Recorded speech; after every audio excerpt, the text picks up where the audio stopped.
করেছে, তাদেরকে আমরা খুঁজতে চাই না? তাদেরকে আইনে আওতা আনতে চাই না? যদি চাই তাহলে তো আমাদেরকে একটু কাজ করতে হবে, সচেতন হতে হবে। আমি আপনাদেরকে অনুরোধ করবো, তরুণ যারা এসছেন প্রত্যেকেই নিজেদের যে যে এলাকায় আমাদের পূজা মণ্ডপ গুলো আছে এগুলো পাহারা দিবে।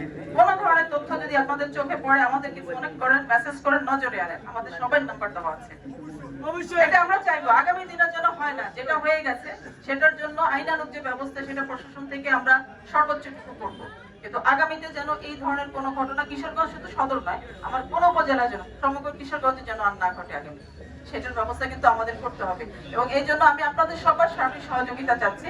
কাজ চলছে এবং আসামি ধরা পড়লে আপনারা জানতে পারবেন এবং খুব শীঘ্রই ধরা পড়বে।